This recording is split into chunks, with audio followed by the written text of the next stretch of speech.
there. So you've heard me talk quite a bit about what you can do, dietary and lifestyle changes with something like hypothyroidism and Hashimoto's. Today, I actually wanted to go over with you what you do if you've had a thyroidectomy. I actually have a lot of clients that have had a thyroidectomy, and I have a lot of people that reach out to me that want more information on this. So I thought I'd go over with you a few tips and tricks that I would definitely be on the lookout for with having a thyroidectomy. It actually is very common to either A, have the thyroid removed or have something like the radioactive iodine, where they kind of basically just destroy the thyroid. So first and foremost, the thing that I would always be in check is make sure that they're putting you on the right thyroid medication and the right dosage. Because a lot of times doctors will put you on medication that only has T4 in it. T4 is not active thyroid hormone, it's inactive. And you don't make very much T3, which is your active thyroid hormone, you only make like 20%. So you have to convert a pretty large percentage over. So if they're not giving you medication that has T3 in it, you can really struggle. Again, it's your active thyroid hormone. After a thyroidectomy, a lot of people really struggle with conversion. They can't get that T4 over T3. So you really have to emphasize with your doctor, first of all, make sure that they're doing a full thyroid panel and even looking at T3, because if your T3 is low, you're probably going to need T3 in your medication. So I would check on that. And every single time that you get a thyroid panel, it needs to be a full thyroid panel every single time, especially after having your thyroid removed. You need to make sure that what you're doing is working, the medication's working right. If there's antibodies present, a lot of people that have had a thyroidectomy actually have thyroid antibodies present. So it needs to be TSH, free T3, free T4, reverse T3, and then your both thyroid antibodies, TPO, thyroid peroxidase, and TGAB, which is thyroid globulin. Make sure they're doing that every single time. Another thing is do everything that you can do to optimize your T3 levels. Because like I said, you don't make very much T3. You do have to convert some over. And especially if the doctor's not putting you on medication that has T3 in it, you want to do everything you can do to help with that conversion and help improve your T3 levels.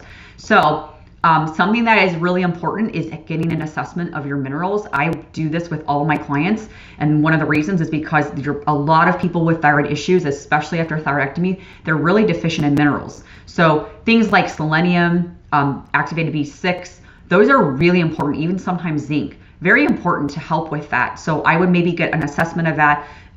It's really, really good to take a look at those and see how that is affecting what's happening with thyroid hormone conversion, how you're using your thyroid hormones. The other thing too is gut health, because like 20% is where, that's where the conversion from T4 to T3, 20% happens in the gut. So we need to optimize, again, anything we can with T3, and then your liver health as well. 60 to 70% of conversion happens in the liver. So I would be sure that you're giving yourself some extra love with your liver. Using like a castor oil pack is phenomenal for that.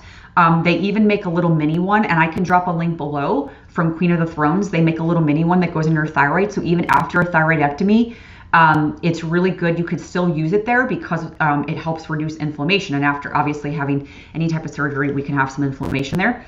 And the liver one, which is a bigger one, goes right over the liver. It's phenomenal as well for helping improve liver health, helping reduce inflammation, improve gut health. So again, I'll make sure I have the link below, and I have a discount code, so I'll make sure you guys have that as well.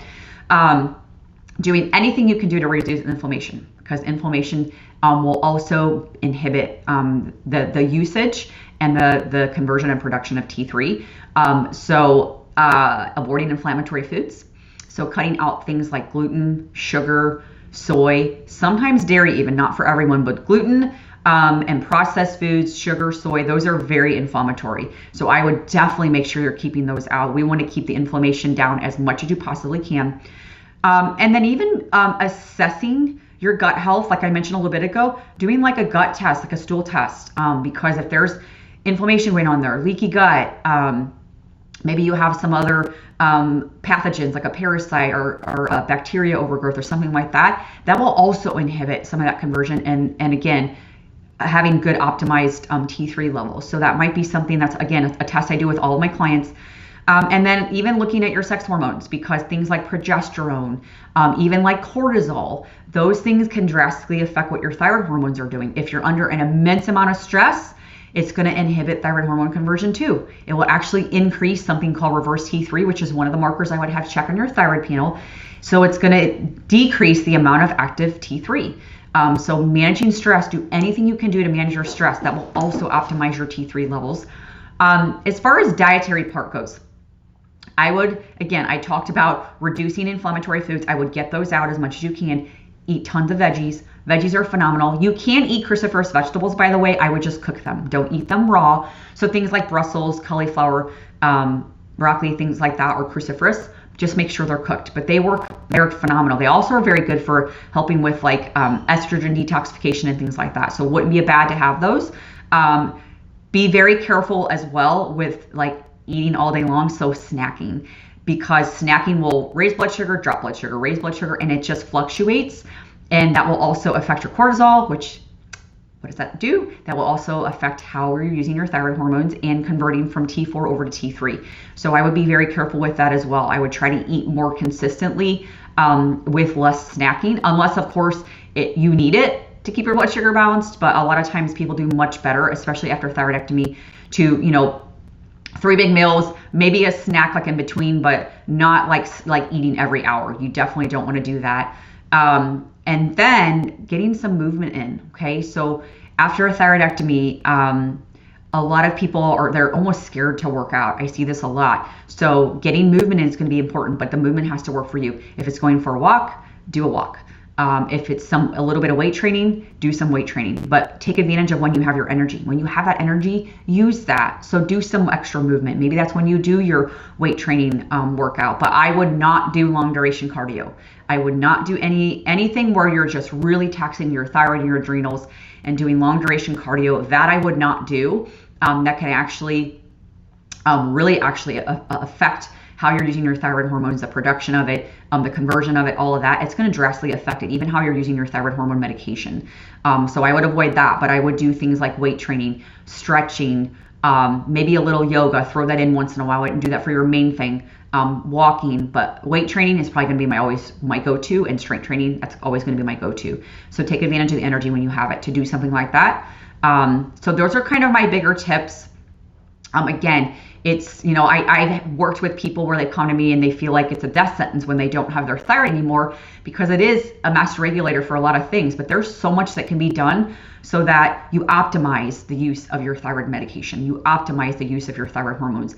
But like I said, you got to make sure that you're on a correct dosage and have that doctor make sure they're checking your T3. More than likely, it's going to be very low after a thyroidectomy. So you need to probably be on some medication that has T3 in it.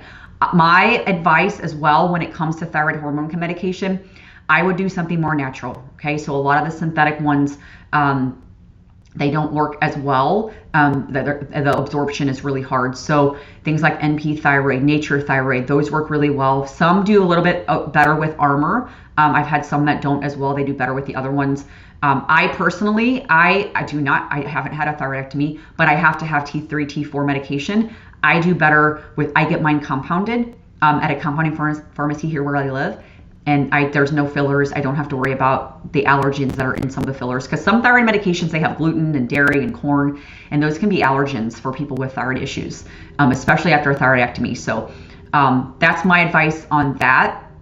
I would just, again, make sure they're doing a full panel so you can see your numbers, and then they'll know how to do what your dosage should be for T3 and T4. So those are my tips. If you have any questions, let me know. Again, I'll have a link below for the castor oil pack that I mentioned, and then I will see you on the next video. Bye.